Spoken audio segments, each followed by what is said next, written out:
Hello, Bronco fans and football fans everywhere. Welcome to Broncos Breakdown on the MHRT network. This is a show that is everything Broncos and brought to you with emotion, passion, honesty, and of course, my comments. I am your host, Bronco Bill. All right, everyone. Thanks so much for joining in and watching, whether you're watching or listening, whether you're in the chat, whatever you're doing and you're tuned into this show. Thank you guys, each and every one of you, so much. Really appreciate it. Before I get into the topics, which are 99.9% of the Broncos, which it should be, I just want to tell everybody out there, because my next show, we got the neighborhood on Sunday night, and then I have the Elevation Orange on Monday, which is a recap will be the recap of the Vikings Broncos game. But my Friday show, Broncos Breakdown, next Friday will be after Thanksgiving. So I want to just give a shout out to everybody out there. Have a wonderful, wonderful, safe Thanksgiving. Be thankful and grateful for all the many blessings you have in your life. And don't forget that, it's about family. It's about friends. It's about giving thanks for all your many blessings. So I want to say to each and every one of you out there, have a wonderful, wonderful, safe Thanksgiving this coming Thursday. All right, guys, let's get into the show. First and foremost, Broncos at Bills recap. Now, I know at the end of the neighborhood show, Monday night was, obviously quite late, from Mike being 2 hours ahead in Nebraska. He didn't have time, I should say, to set up the Elevation Orange. So I kind of did a recap. So I'd like to do that right now. Not a full length, but more or less like a flyover. So here we go. The game between the Broncos and the Bills wasn't perfect because there were penalties and missed extra points.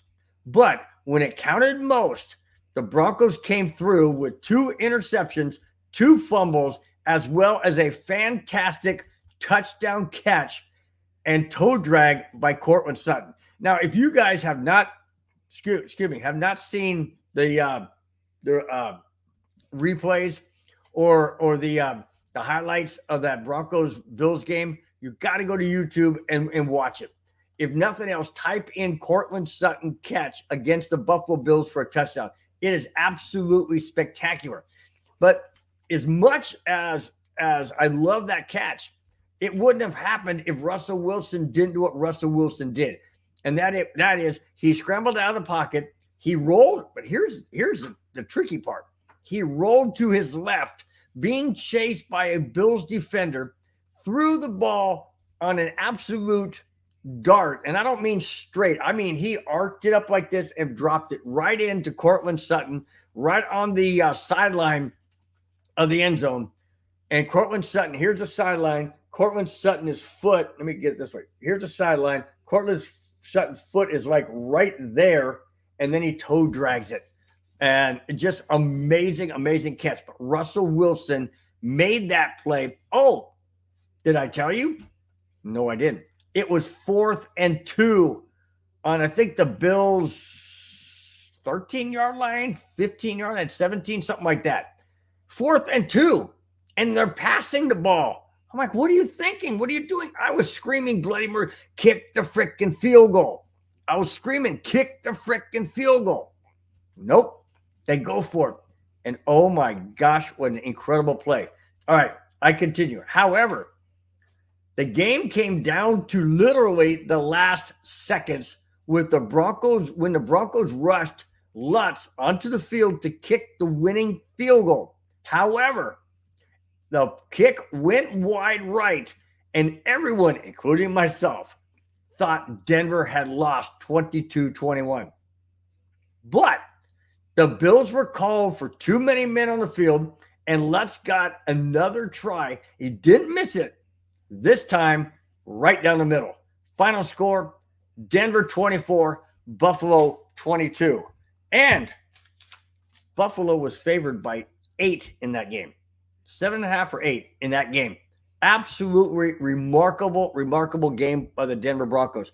That makes it 3 in a row. And I'll get into some other stuff as we lead up to this Sunday night game at home against the Minnesota Vikings in prime time. All right.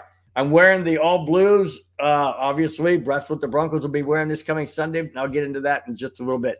But what a beast is batting leadoff. He's in the house. Says hi.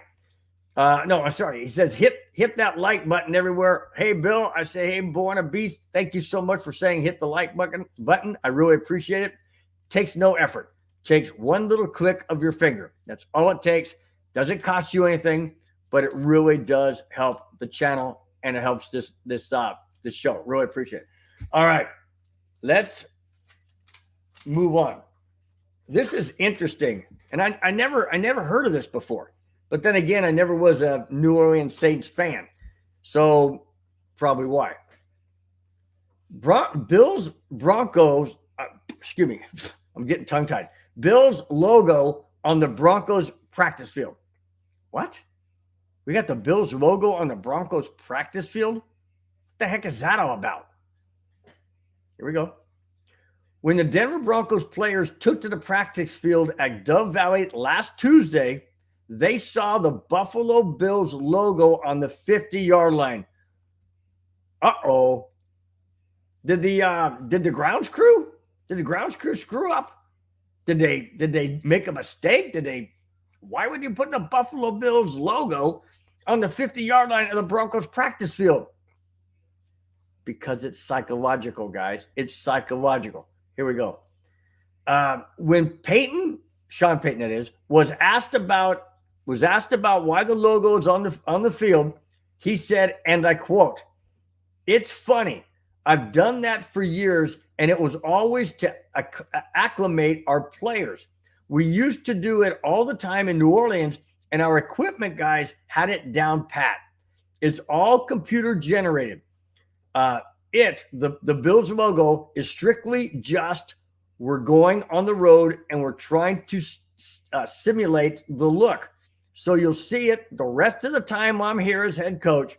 And anytime we're playing a game on the road, their logo will be at the 50-yard line." End quote. Wow. Guess it worked. I guess it worked. Think about it, guys. You go onto your own field. Okay. You're familiar with the surroundings. You have, the familiarities. You got the, Rocky Mountains, off in the distance. And, you've got, you feel comfortable about where you are because you're used to it. It's home, except when you look at the field and see the team you're playing against upcoming with their logo on your field. That, to me, that would do one of two things, if not both. One, it would infuriate me and make me just more focused because I'm like, why is that logo on our field? All right, we're going to go to their stadium and take it to them. That's how I would feel. The other thing is I would look at it and say, all right, now you're getting me in the mindset that we are in Orchard Park, New York. And I wouldn't doubt if they didn't simulate, crowd noise and things like that to simulate being in Buffalo. There probably was a cold day when they were out there. I don't know. But it makes sense to not only get physically prepared to play a game, but to get mentally prepared to play a game. And mentally prepared is not always just looking at the playbook or just knowing the playbook or just focusing on your job at hand, whether it be on the offense, the defense, the line, whatever, special teams, doesn't matter. But when you see the opposing team's logo on your practice field, that should motivate you to be more focused, more ticked off, and more prepared. And that's exactly why Sean Payton's doing it. So when the Raiders, the Chargers, let's see, Raiders, Chargers, who else we have on the road? Raiders, Chargers, Texans.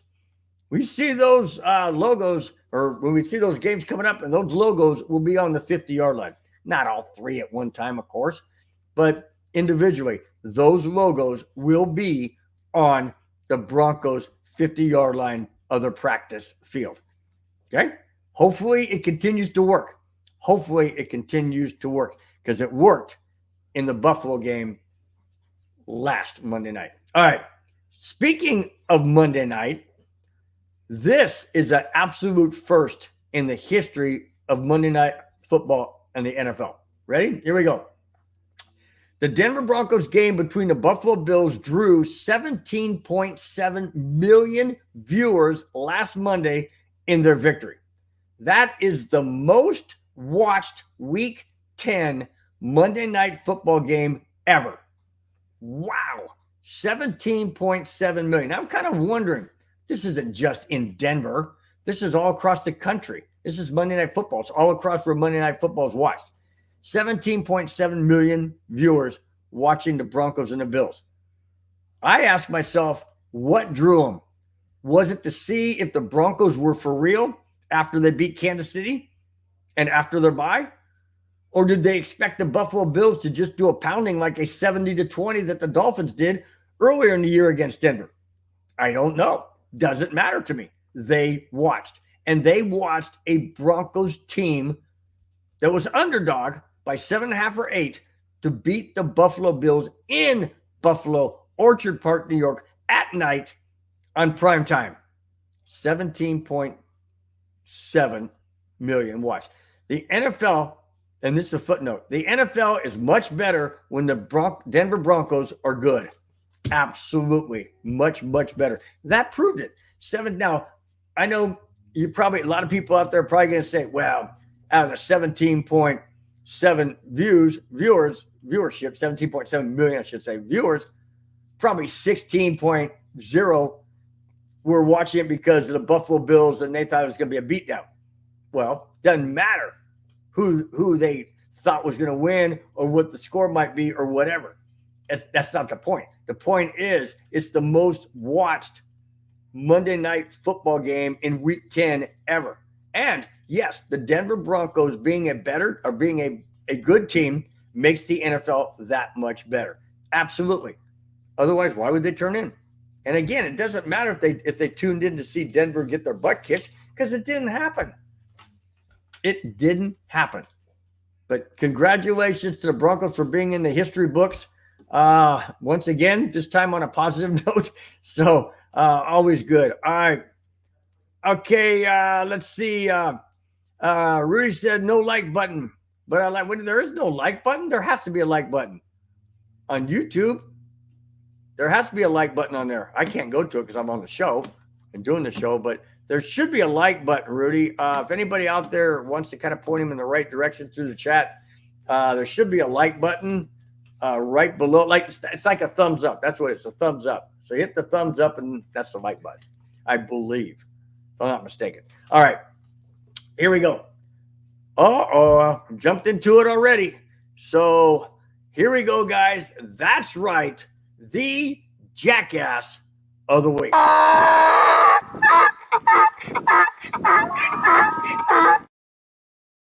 Yes, we have a new jackass of the week. Usually it's one of the ones we've had before, but Antonio Brown or something. No, it's not Antonio Brown. But it is a member of the NFL currently. Here it is. Saints wide receiver Michael Thomas was arrested last Friday on a misdemeanor battery and criminal mischief, according to Kenner police. Kenner must be a little town or, the department or whatever. Thomas was accused of yelling and had an altercation with a construction worker about what? What do you think that struggle or altercation was? You think it was because he's getting work done in his house and he didn't like the way the work was done? Possibly. I didn't know until here it is. The altercation with a construction worker about parking his truck in front of his house. All right, guys. All right. Hold on a second. I live on a corner house right here, okay? There's a full-on road right here. Then it curves around. I have a driveway right here, and I have my car parked on the street right here. And I don't park it in the driveway because my wife needs to get out from the garage every now and then. Anyways, there's people always parking along the side here. They're in front of my house, so to speak. I mean, the front door's right here. So yes, basically and theoretically, they are in front of my house. I've never had an altercation with anybody, whether it be a city worker out here doing drainage or, we have a park adjacent over here, whether or not they're doing something at the park. Never had an issue. I'm not going to go out there and confront somebody. Hey, man, you're parking in front of my house. So what?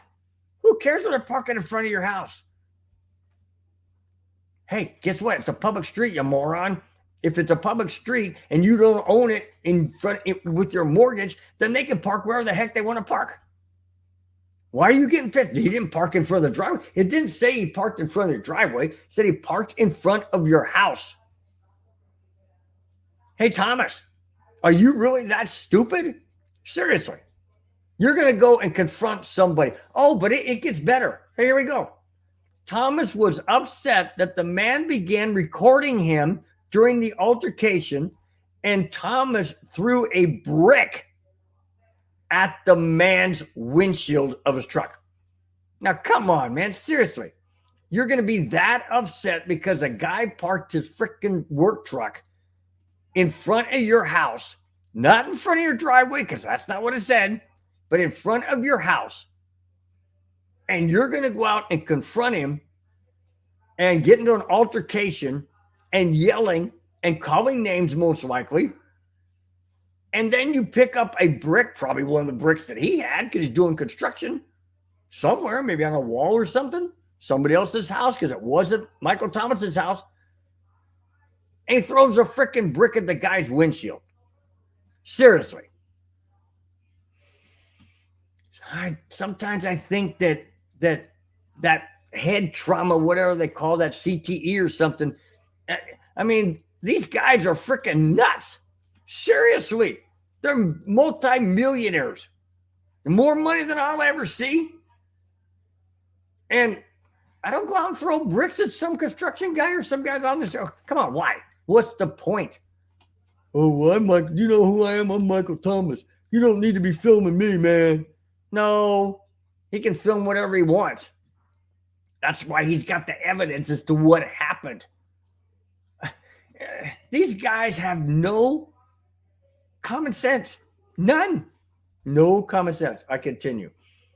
Thomas also shoved the man and knocked his phone out of his hands because he was upset.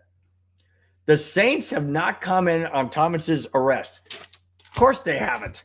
Of course they haven't. They always keep every organization keeps all of their garbage and whatnot in-house. They don't want it out in the public. Well, guess what? When you do stupid things like that in the public, it's going to be out in the public. Saints aren't going to comment. They in the article it went on to say that he was released on bond, but he has a hearing, I believe, this coming week on those charges. Why are these guys this stupid? Why are they this stupid? They have all the talent in the world, but they ain't got no brains up here. They got feet, they got hands, they can run, they can do plays, they can run routes. They ain't got it right here. None whatsoever. I don't know how many times I've done Jackass of the Week about athletes. Seriously. I could probably do Jackass of the Week about other people, but the athletes are the ones in the news, and the athletes are the ones I talk about because I'm in sports. I'm into it. So that's what it is. All right. Before I get going, let me go back to, let's see. Mungus Creevy in Denver. Mungus Creevy and his son are in Denver. They're going to go to the Sunday night game against the Minnesota Vikings. And that's I'll be a footnote here, but I'll get into a little bit towards the end. But just a heads up, Mungus Creevy will not be doing the neighborhood show with me on Sunday night. It will be Cam Parker, also from MHRT, the 5280 podcast. All right. Mungus also said, Denver's fun. Wish you were here. I wish I was there too, man. I really do. Circumstances will change. I'll get out there one of these days. I guarantee I'll get out there one of these days, and we're just going to have a good old fun time, man. Good old fun time. Shout out to Mungus from my brother-in-law, Rudy in Vegas. Says, Mungus, my man. Madunga says, what's up, Rudy? Let's see. Madunga said, did you know that Bill's favorite? No, it's not my favorite team. No, it's not. No. All right, I got to go on, or I'm going to be caught up in this rabbit hole of chat, but I definitely get back to the chat like I always do. Okay, Sean Payton. The topic of the show is titled, has the culture officially been changed in Denver? Answer, Sean Payton. That's all you need to know. Answer is Sean Payton. Okay, guys, don't even go down there. I know you're going to say, well, Sean Payton, he was the head coach when we only won 1 and lost 5. Yeah, he was. Guess what? Rome wasn't built in a freaking day, and neither are the Denver Broncos with Sean Payton. It takes time. It takes knowing what Sean Payton wants to do, knowing what the offense is capable of doing, and then blending it together, okay? It's just like when you make a dish to eat, okay? You don't just take salt and pepper and eat it and say it tastes good. No, you've got to mix it together so it all blends together. And when it blends together, then you've got the perfect recipe. That's what Denver's working on right now. That's exactly what Denver's working on right now. You got the salt, you got the pepper, you got the spices, you've got the meat of it, which is like the linemen or the running backs. You've got what do they call it? Not accent, but the accompaniment kind of flavors. Let's say you got some noodles, and you've got some sauce, and you've got some meat, and you got some vegetables. Each one of them by themselves is fine, but when you put it all together and it blends and it works, it tastes great. And that's what's happening right now. The Denver Broncos in Broncos country is starting to taste great. The wins are starting to happen. It's starting to come together. Let me continue. The culture of the Denver Broncos has definitely changed. It doesn't happen overnight, it didn't happen overnight, like I mentioned, but it has begun to happen with the Broncos snapping the 16-game losing streak against the Kansas City Chiefs and then beating the Buffalo Bills on Monday night. The Broncos coaches and players believe again. There's the key.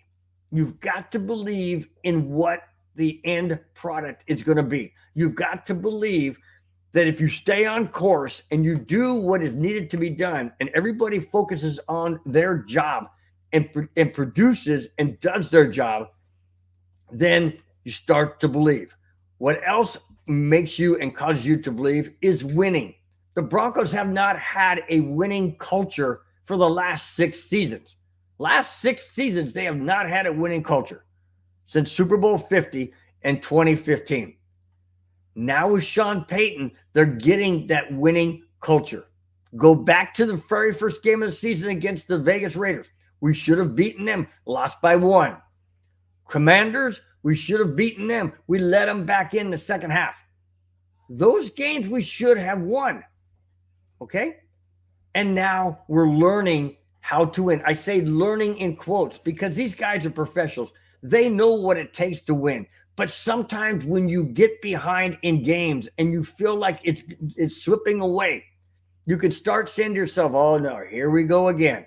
Here we go again. Me and Mungus Creevy said that for the first 6 games of the season. Here we go again.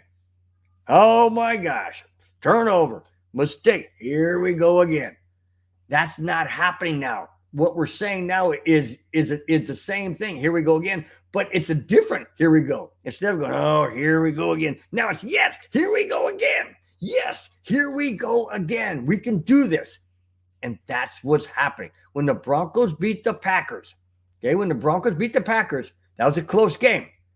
Then when the Broncos put the foot on the Kansas City Chiefs' throat and created 5 turnovers by the Chiefs, and they won 24-9, that to me was the statement by the Denver Broncos that said, we now believe we can win, period. We snapped the 16-game losing streak, and now we're going to our bye week. They went to the bye week. They focused on the Buffalo Bills, and they beat the Buffalo Bills. Okay, guys, go ahead and say it. It was 12 men on the field at the end of the game that caused the Broncos to get another kick. Okay, that's what happens in football. That's what happens in football. It's happened to the Broncos before. There's been penalties. There's been offsides. There's been pass interferences. That's part of the game. And when it happens, you need to take advantage. Denver, Lutz could have missed that that field goal. Lutz could have easily missed it, but he didn't. He put it right down the middle, and that's what you have to do when the other team gives you the second chance to win the game. You put the nail in the proverbial coffin, and that's exactly what the Broncos did. All right, I continue. Peyton is brilliant. He's a brilliant head coach, and we've already begun to see the impact in the short time he's been in Denver. And it's only the beginning. I absolutely agree. It's only the beginning. Only the beginning. And you ask me, why is it only the beginning? He's been here for 9 games? Because he's only been here for 9 games. That's why it's only the beginning. And what I mean by that is we start out 1-5. We're now 4-5. 4-5. Does that mean that we're in the midst of a Broncos turnaround? Of course we are. Of course we are. We started 1-5. We've won 3 straight. We have a chance to go 4 straight. And after that, maybe 5 straight. But we'll get into that down the road. But certainly we'll focus on Sunday's game at the end of the show. Last segment of the show. But my point being is the Broncos in a turnaround process. Absolutely. Absolutely. Okay, here it is. In the first half of the season, 9 games to be exact, the Broncos under Sean Payton have turned around the 1-5 start. In the first 6 games, they were 1-5. Now in the last 3, they're 3-0. That makes for a 4-5 record. Listen to this. Their points per game differential went from 33.3. Differential means, let's say you got 10 points, the other team's got 33. That's the differential, okay? Or 43. 33.3 points before to 16 per defense and per the defense. And turnover margin from -5 to +8. +8. All right? Remember, like I said, Rome wasn't built in a day, and neither have the Broncos. But we're getting there. We're making progress. We're moving up that ladder. You can't jump from the very bottom and go to the very top. It seldom happens. Seldom happens. And when it does, it never does it with a first-year head coach. Or if it is, it's extremely, extremely rare. All right, I continue. But taking down the Chiefs and the Bills in back-to-back games has pointed Denver on the upward swing. Just a side note, the Broncos hadn't beaten the Chiefs in 8 seasons, and they hadn't won in Buffalo in 17 years. 17 years they hadn't beaten Buffalo in Buffalo. Sean Payton broke those streaks in consecutive games. Have the Broncos turned the corner under Sean Payton? Oh, you bet your bottom dollar they have. Absolutely they have. Will it continue? Well, it's anybody's guess. But as far as I'm concerned, they're heading in the right direction. And can it continue and will it continue? Well, I don't know. That's why they play the games. But we got the Minnesota Vikings upcoming this Sunday night in Denver without Kirk Cousins, but they have a very, very, very capable backup, third string, albeit, in Josh Dobbs. I'll get into that as we get on a little bit later. But what I'm saying is we have a future in our hands because we can control our own destiny. We haven't played the Chargers yet. They're in front of us as far as playoff contention. We need to play the Raiders again. They're not in anybody's contention. But we also have games against the Texans. We have games against the Browns. we have games against. Do we play any? We have two AFC. Two Charger ones. So that's 2 there. We got the Raiders. That's 3. We got the Texans. That's 4, and we got the Browns. That's 5. And we only got 8 games left. So we got the Vikings, the Lions, and I can't remember who's the last one. Vikings, the Lions. I want to make sure I get this right, guys. I don't like not being correct. Lions and and we also could beat the Patriots. Not that the Patriots are any threat to go to the playoffs, because that ain't happening. But we have out of the remaining games, we already played Buffalo. Out of the remaining games, we have Cleveland, Houston, Chargers, Patriots, Chargers, Raiders. 6 out of the next 8 are AFC teams. We can beat those teams, guys. We can control our own destiny, along with beating Minnesota, along with beating the Lions, although I'm not sold yet on beating the Lions, because the Lions are extremely tough. But then on any given Sunday, any team's tough. All you got to do is look at any given Sunday, any game. Just go back in the season, look at any of these games. You'll be shocked at some of these games that you see. All right. Guess who's back on the Broncos defense? Take a guess. 2-game suspension. That's a hint. Kareem Jackson is back on the Broncos defense going into the game against the Minnesota Vikings. Kareem Jackson is returning from a 2-game suspension, and Sean Payton had some words of advice. Wondering why it's quotes? Okay, here we go. Had some words of advice for Jackson. Payton called Jackson at 8 a.m. last Tuesday, and Jackson said, and I quote, I can't say exactly what Sean Payton's words were, but Payton said this. We're rolling right now. Don't you come in and mess it up, end quote. Don't you come in and mess it up. Sean Payton, was that a tongue-in-cheek? Like, come on. Hey, KJ, man, we're really rolling, man. We're doing great. Right now, we've won 3 straight. You haven't been here for 2 of those 3, but hey, we welcome you back. Just don't screw it up. Don't mess it up. Or is he being serious and saying, hey, Kareem, I'm telling you right now, dude, don't mess it up. Don't screw it up. We got a good thing going right now. And if you do, you may be finding yourself sitting on the bench. I don't know what to think of that comment, what to think of that quote. That's crazy. Welcome back, so to speak. Hey, we're on a roll. Don't come in here and mess it up, end quote. Wow. I'll tell you what, that to me is exactly what I love in a head coach. He's basically putting it out there. Hey, I'm challenging you is basically what he's saying, Kareem. I'm challenging you. You haven't been here for 2 of the 3 wins in a row that we've had. You've been suspended and fined because of your type of hitting. Sean Payton may not agree with the suspension or the fines, and I don't either. But that's beside the point. He was suspended and he was fined. Sean Payton is basically saying, dude, don't do it again. We're on a good roll right now. Don't screw it up. Don't come in here and screw it up. That's exactly what he's saying. And I totally agree. If Kareem Jackson needs to have a fire lit under the backside of his keister, then do it.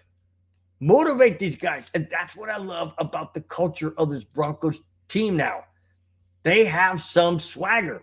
They have some moxie. They have an attitude. And that attitude is simply this. Don't mess with us, man, because we'll smack you one. We'll take it to you. We'll go toe-to-toe. I don't mean fighting. I'm talking about gameplay. The Broncos, without Sean Payton in seasons past with Vic Fangio and Vance Joseph and Nathaniel Hackett, they basically, when they got behind or they got punched in the mouth, so to speak, by the score, they would just sit back and lay back and basically just roll over dead. because they didn't have a moxie. They didn't have an identity. They didn't have a culture. They didn't have a winning attitude. Sean Payton comes in, and now he's bringing that winning attitude. And it's showing. And it's showing big time. Absolutely showing big time. And it didn't show any bigger than beating Kansas City and Buffalo in back-to-back games. Sure, there's a bye in between, but it's still back-to-back games because they didn't play a game in the bye week. You don't take down the defending Super Bowl champion Kansas City Chiefs and serious Super Bowl contending Buffalo Bills in Buffalo Orchard Park, New York, without an attitude, without a moxie, without a head coach that believes in this team, that focuses his energy into this team, and the players are responding. That's the difference between the Broncos of Sean Payton and the Broncos of the last 6 seasons. I love it. I love the culture of this team. I hope it continues to go and get stronger. And this defense is once again starting to be that elite defense. In fact, they are, I believe, the 10th best defense in the league right now, when in the first 5 games, they were like 30th. And they've come a very long way. And I have to admit that I was skeptical of Vance Joseph as our defensive coordinator. But I don't know what he's done to change it around. I don't know what transpired or what took place. But the guys are believing, and it's working. It's absolutely working. 5 takeaways against the Kansas City Chiefs and 4 takeaways against the Buffalo Bills. That means business. That means that brings a statement. That brings a statement. You don't think the Minnesota Vikings are looking at that game film going, holy crap, 9 takeaways in 2 games? Seriously? They are going to, and remember, they don't have Kirk Cousins. They have Josh Jacobs. They got Josh Dobbs. Like, I'll get into that, but I'm just saying it's different ballgame. It's an absolutely different ballgame. They know Josh Allen, and they know Patrick Mahomes. We, the Broncos, don't know Josh Dobbs. That could be our Achilles tendon. Oop. Sorry. Shouldn't have gone down the Achilles tendon road, because that's what why Kirk Cousins isn't on the Minnesota Vikings for the rest of the season. He has a torn Achilles. I didn't mean to say that. It was a slip of the tongue. Kind of. All right. Let's move on. Okay. Speaking of the Broncos defense, before I do that, let me get back into chat. Don't want to leave anything out. Okay, Rudy says, yep, next is the playoffs. He also says, because I predicted this. Well, I hope you're right. I hope you're right, Rudy. I would love it to death. Now Rudy says, I'll bet you a 30-pack will be in the playoffs. Enough said. Okay, well, we'll have to talk about that. Not a problem. All right, here we go. Speaking of defense, this is from a defensive player on the Denver Broncos' dad. All right? Before I get into what is coming up of what he said now, Patrick Surtain's dad, Patrick Surtain Sr., when the Broncos were in the midst of a 1-5 record, he went publicly and said that he is imploring the Broncos to trade Patrick Surtain II, his son, away from Denver because, and I quote, my son is wasting his talent in Denver, end quote. Wasting his talent in Denver? He's the best freaking corner in the entire NFL. And if he's on a Broncos team that's 1-5, and he still is the best corner in the NFL, how in heaven's name is he wasting his talent away in Denver? Oh, because they may not make the playoffs, senior, or they may not, win a Super Bowl in the first or second year of Sean Payton being the head coach of the Broncos, senior. Is that why? Oh, but now you're going to change your tune. Yeah, let's hear it. When the Broncos were 1-5, Patrick Surtain Sr. said that he wanted his son, PS2, to leave Denver because, and I quote again, he's wasting his talent, end quote. However, after the Broncos win over the Chiefs and Bills, PS Sr. has changed his tune. He now is saying, and I quote, if you put him, PS2, in man-to-man or zone, he's elite. The realest, you heard it from me, end quote. So now you're okay with PS2 being on the Broncos because now he's not wasting his time. He wasn't wasting it before. I mean, these guys, these people, these parents, I mean, it starts when they're in Pop Warner. Go let my son play more. You're not letting my son play more. It's not about you, dude. It is not about you. You had your time in the NFL in Miami. It's not about you. It's about Patrick Surtain II. It's not about Patrick Surtain Sr. It's about Patrick Surtain II. Plain and simple. But what it comes down to in real life is he's living his career through his son. Patrick Surtain II has come out and said publicly, I don't want to leave Denver. I love Denver. I love the city of Denver. I love the organization, and I love Broncos country. He doesn't want to go anywhere, and he's not going anywhere anytime soon. So, hey, Senior, get off of your son's back. And now that he's happy and the Broncos are winning, let it happen. Let him enjoy it. Don't make a spectacle because you want to be in the spotlight. You want to be about you, but it's not.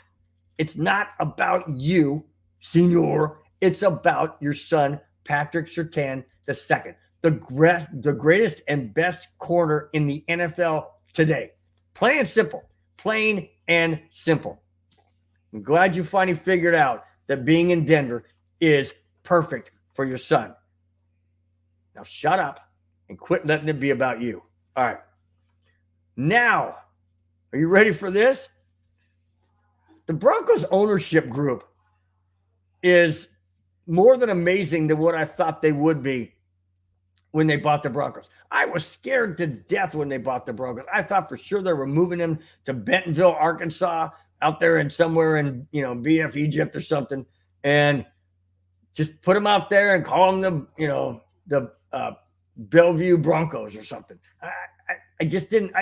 My fear was big time. I have said many, many times that I have recanted that. I now understand that they are full head over heels into Broncos country, Broncos stadium, and the surrounding community. And that's exactly what they're doing with Empower Field. They've already put in over $100,000 into renovations. They put a big freaking scoreboard in there.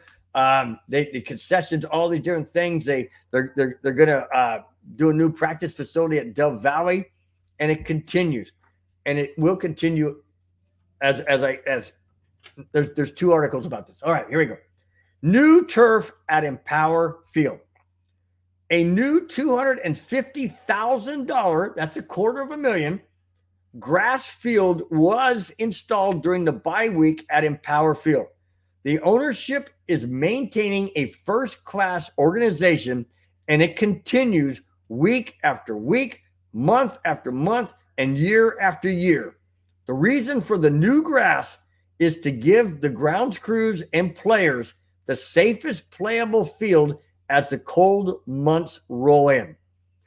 The Kentucky grass is grown in Plateville, Colorado, and was brought in by 13 semi-trucks, equaling 64,000 square feet of Kentucky grass sod.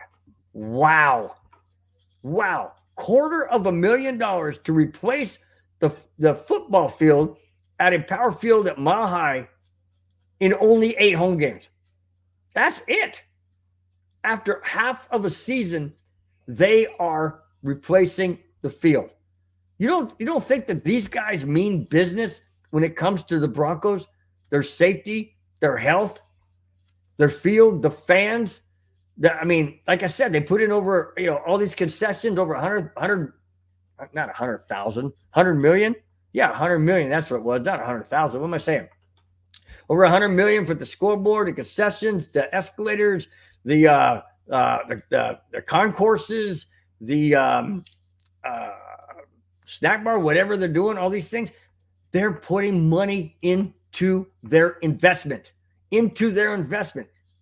Plain and simple. They have the resources. They're doing it because they can. Get this straight. They're doing it because they can, and because they love the Denver Broncos, and they love the city of Denver, and they love the state of Colorado and Broncos country. That's why they're doing it. They're doing it for safety for the players, enjoyment for the fans, and for revenue down the road. It's smart business. Smart business. All right, I move on. I'm going to do this feel-good story, and it's on the heels of what I was saying about the ownership of the Broncos. And this is exactly why I say that the ownership of the Denver Broncos, the Walton Penner ownership group, means business when it comes to the Broncos and the community. Here it is. The ownership of the Broncos continued to support the community, and here is another great way. The Broncos, with support of owner Kerry Walton Penner and head coach Sean Payton, are sponsoring the training of 2 service dogs named Bucky and Thunder in partnership with Canines for Warriors. This is wounded warriors that have come back from wars or come back from battles or come back, not that the United States is in a war right now, but, come back from combat. Maybe they were in wars in the past, whatever, and they are in need of a service dog. I continue. These dogs will be given to 2 warriors who are suffering from PTSD. They are black labs and will be support dogs for these servicemen. And may I say, on behalf of all servicemen across this great country, my heart and my prayers and my thanks and my gratitude goes out to these men and women who put themselves in harm's way so that we can have freedom in this country. So I tip my hat to each and every single service person, service woman, service man out there serving this country. And should you need the services of a service dog in your years after serving and protecting this great country, the least we can do is give you what you need. Thank goodness for Kerry Walton Penner, Sean Payton, the Broncos organization, for partnering with Canines for Wounded Warriors, that these men and women can get the service that they need from these wonderful, loving animals. I'm going to say thanks to the Walton Penner ownership group for doing the right thing. I absolutely commend you 100%. All right. Okay. Whew. Get me choked up right here, man. Hang on, guys. My dad was in the Army in World War II, and I remember him, talking about. He didn't talk about what he did or anything like that, but he talked about respecting military, and that's why I get choked up. All right, guys. All right, I move on. Okay, I mentioned earlier that the Broncos, we're thinking about the culture, the new culture of the Broncos as far as winning and the possibility that we could possibly make the playoffs and all of that. Well, there are teams standing in our way. The Chargers are ahead of us. The Chiefs, obviously, but we're not catching them.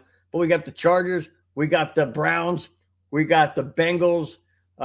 We have who else? We have the Texans. So we have these teams that are in front of us. But one of them just took a hit last night, Thursday night. Here it is. The Cincinnati Bengals quarterback Joe Burrow is out for the rest of the season with a torn ligament suffered in last night's game against the Baltimore Ravens.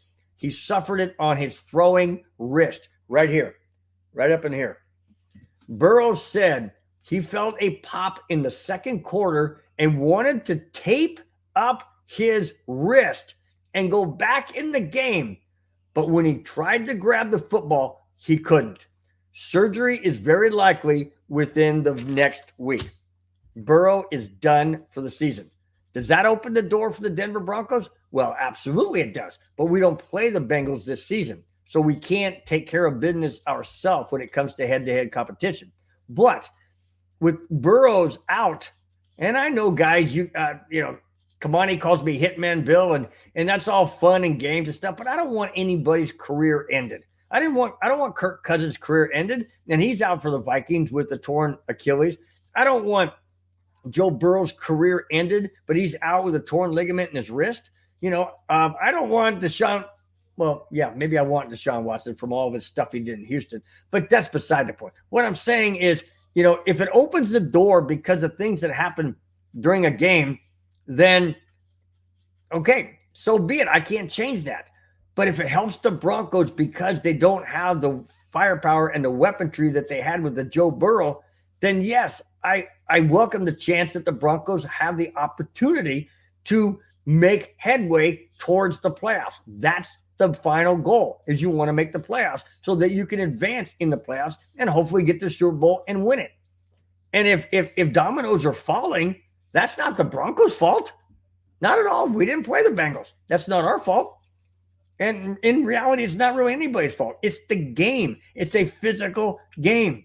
It's football. You hit people. You get hurt. You get injured. Sometimes your career is ended. Sometimes it is. Sometimes it's not. That's the nature of the game. But I'm just saying, and the reason why I brought the Joe Burrows thing in is because it opens the door for the Broncos to possibly jump over the Bengals if that's what they need to do to get in the playoffs. That's why I felt it was significant to bring in. All right.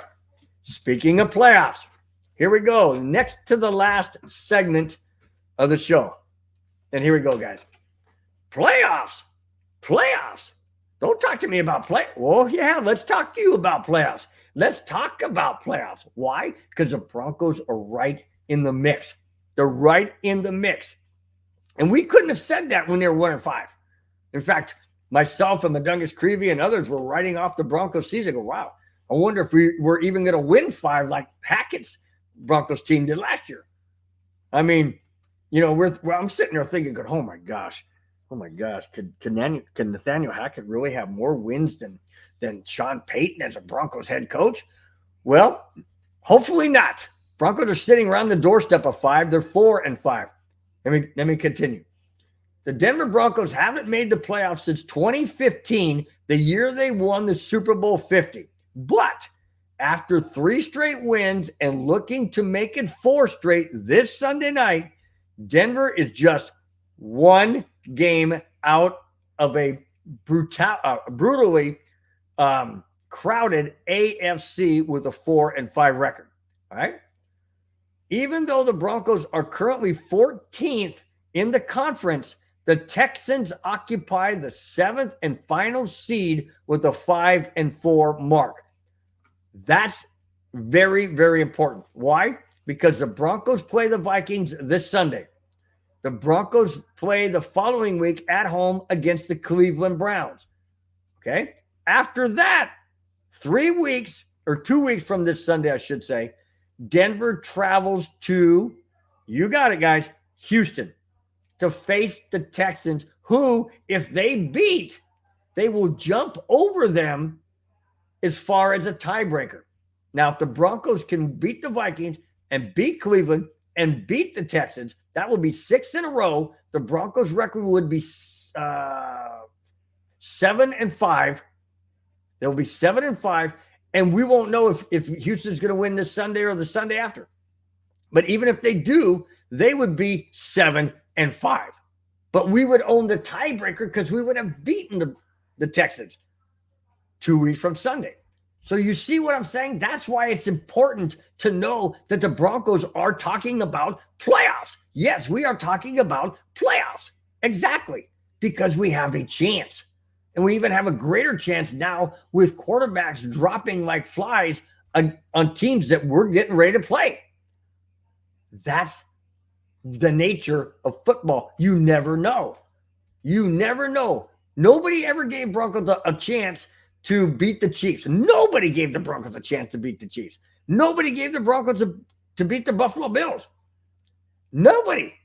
I don't even think they gave us a chance to beat the Packers when we did. But that's the beauty of sports. That's the beauty of the game. That's the beauty of football. You always have a chance. Always. I continue. All right. Denver should have the quarterback advantage the next two games with Kirk Cousins of the Vikings and Deshaun Watson of the Browns both out for the remainder of the season with injuries.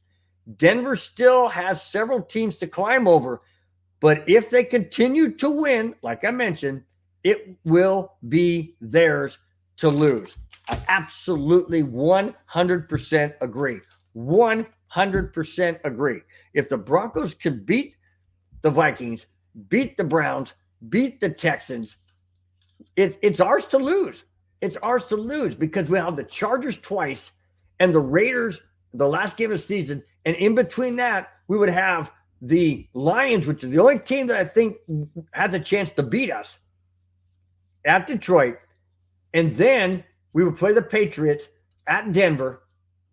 We should beat them. I mean, heaven forsake, we lose to the Patriots who've only won 1 or 2 games all season. That would be a meltdown. So the Broncos definitely are staring playoffs right in their face, and it's theirs to reach. It's theirs to grab. It's just right now, it's just barely out of their reach.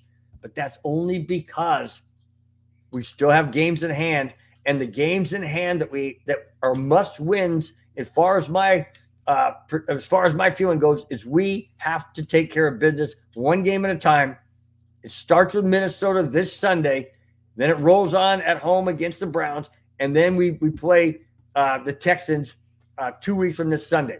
Speaking of, and this is the last segment of the show. Thanks, guys, for everybody for being in the chat, for watching the show. Your support, really, really do appreciate it. Hit that like button. Hit the subscribe button. It does wonders for the network and for the show. All right. The matchup between the Minnesota Vikings at the Denver Broncos this Sunday night at Mile High Stadium. Here it is. The Vikings come to Denver for a Sunday night matchup. Josh Dobbs has the Vikings on a 5-game win streak. Okay, guys, hold on. Yes, Josh Dobbs only really won the game, which was last week when he came in. Although he did come in a game against the Falcons and led the Vikings to a win there. And then the Vikings beat the Saints last week. Okay, Dobbs doesn't have much game film on him for teams like the Broncos to study. But when it says the Vikings, he has led the Vikings on 5-game win streak, that's not necessarily correct. So I need to correct that. He's been on the team. It was Kirk Cousins who started that win streak, first 3 3/4 or whatever of those 5 games that they've won. Dobbs has been there to win the last game in a quarter or whatever and keep the Vikings on that win streak. I continue. Denver is on a 3-game win streak. Denver is favored by 2.5 going in this game. With the Vikings on a 5-game win streak, the Broncos on a 3-game win streak, something has to give. What is it going to be? Is it going to be a Broncos game where they just can't seem to shut down Josh Dobbs because he's an awful lot? And he reminds me an awful lot of a Patrick Mahomes. I'm not saying he's Patrick Mahomes. Don't even think that. That's not what I'm saying. I'm saying he reminds me of Patrick Mahomes. He's elusive in the pocket. He's got legs. He can run like Mahomes. He makes plays with his legs. He makes plays with his arms while he's running. He's got the athleticism of a Patrick Mahomes. He doesn't have the championships of Mahomes. I mean, he's been on 9 teams. Why did 8 other teams get rid of him? I heard they got rid of him because they said he wasn't accurate. Well, what the heck? Go back and look at the game against the Saints or the game against the Falcons. Look pretty accurate to me. Look pretty dang accurate to me. Go back and look at that 2-point conversion on the goal line or the touchdown that he threw to beat the Saints in the end. Yeah, pretty accurate, I'd say. So the Broncos defense is going to have their hands full. They're going to have their they better be on their A game. Their defense, Broncos defense better be on their A game. Absolutely on their A game, because Josh Dobbs and that doggone Hawkinson, or that guy is elusive too. And he's a big dude for a tight end. Really big guy. And I don't know if Jefferson's coming back. I don't know if he is. I know he's injured. I'm not sure if he's coming back. But that's all the Broncos need, is to have him back for the game. I mean, it's going to be hard enough to beat the Vikings. They're on a roll. They believe in themselves as well. They're trying to make a playoff spot. And the Broncos are at home. They're trying to make a statement saying it was no fluke against Kansas City. It was no fluke against Buffalo. And now it's not going to be a fluke against the Vikings. I don't know if that's going to be the case. I would hope. I would believe that it would be. I don't know. I have not seen enough of Josh Dobbs to have an idea as to what his faults are. But I know his strength is his ability to run, the ability to keep the plays alive, to throw accurate passes, and to keep the Vikings offense on the field. Denver has got to find a way to stop the Minnesota Vikings offense. And then on the flip side, the Broncos offense has to control the ball. They have to be able to run the ball, and the Vikings are tough against the run. If you watched the game against the Saints, they stopped the run game like nobody's business. They forced Derek Carr to make plays, and they were swarming him. I think Carr was sacked 4 or 5 times. The Vikings defense is solid, and Kevin O'Connell is the Vikings head coach, and I wanted him to be our head coach way back when the Vikings got O'Connell and we took stupid Hackett. I wanted O'Connell as our head coach. So now it's going to be interesting to see if Sean Payton can outwit Kevin O'Connell and get a Broncos win.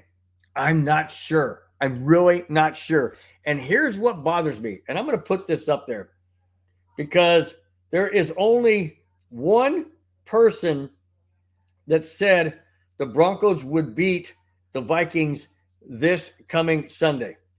All right? Here are the picks. I'm putting it up on the screen. Is it focused? All right. I'm trying to get it focused, guys. But I can't quite get the numbers right. But what you see on there is right in the middle on the top is one person picking the Broncos. That is it. Everybody else says says Minnesota. I'll read the scores they said.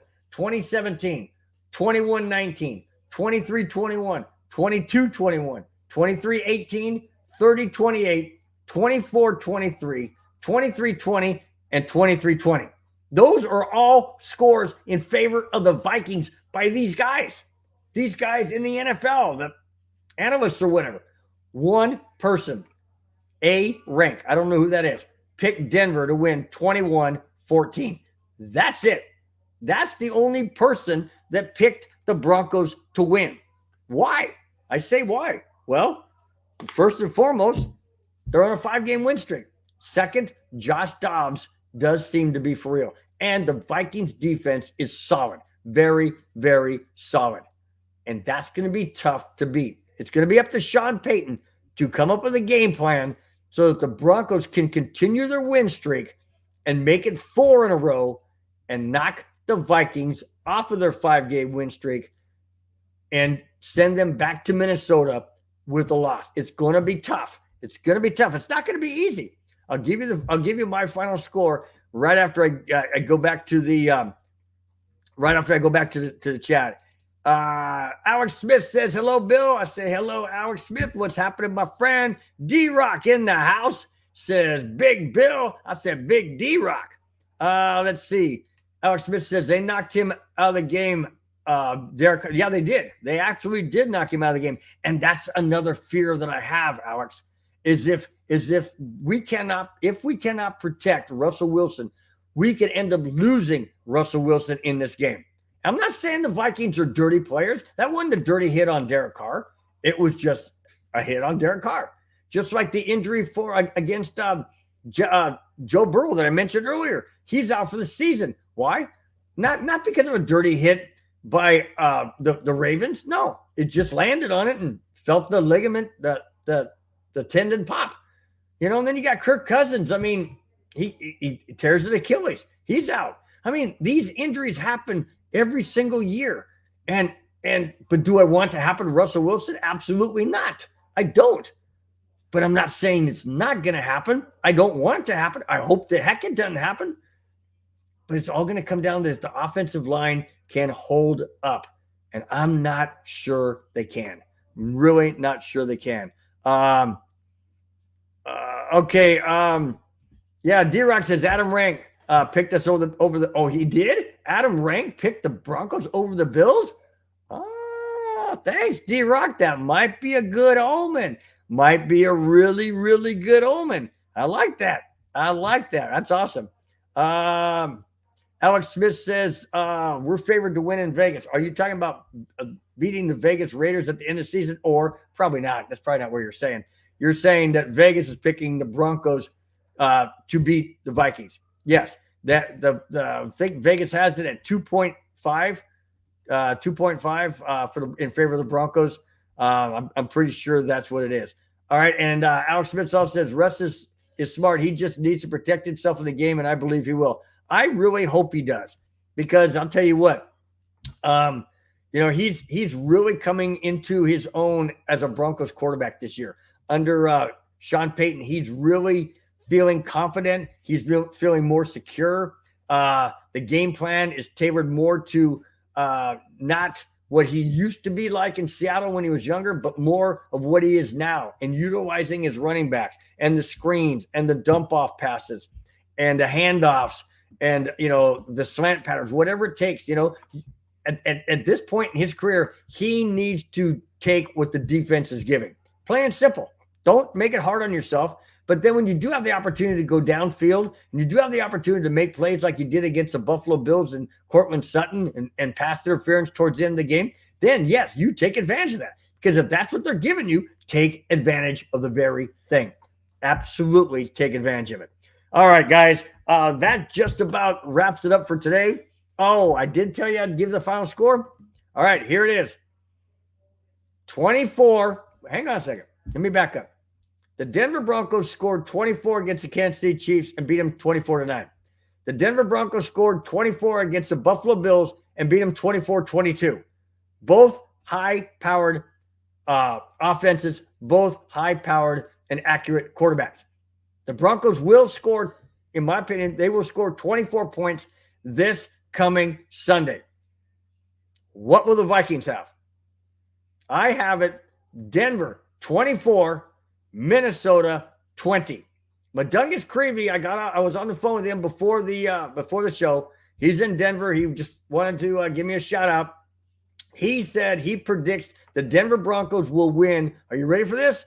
27-14. Mungus Creevy has the Broncos winning 27-14. That's what he's got. Let's hope he has that. I'd love to see that lopsided, because I don't want to be as nervous as I was against the Buffalo Bills. That game about drove me out of my mind watching that game. All right. D-Rock says 26-24. Okay. I'm hoping that you're not saying Denver has 24 like I did. I don't think that's what you're saying. You're saying Denver 24, Denver 26, Minnesota 24. And then he follows it up. D-Rock follows up by saying Denver will win. Absolutely. I sure hope everybody on that panel that I showed you on my phone, I hope every single one of them is wrong except for Adam Rank. I would love Adam Rank to not only pick the Broncos against the Buffalo Bills, which we won, but also followed up with a back-to-back win that he picks that the Broncos beat the Minnesota Vikings. That's it, guys. That's all I have. Thanks for watching. Thanks for subscribing. If you have not, please do so. Greatly appreciate it. It takes nothing to do. Just click it. Doesn't cost a thing.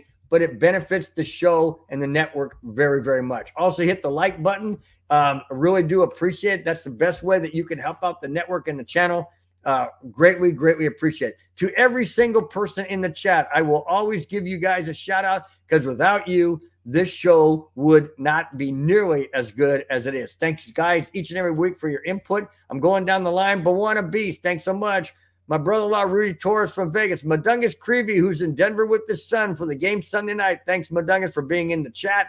Alex Smith, always a pleasure. D-Rock, always a pleasure in the house. Really, really do appreciate each and every single one of you week after week after week. You guys have a very, very safe and happy Broncos winning weekend, hopefully.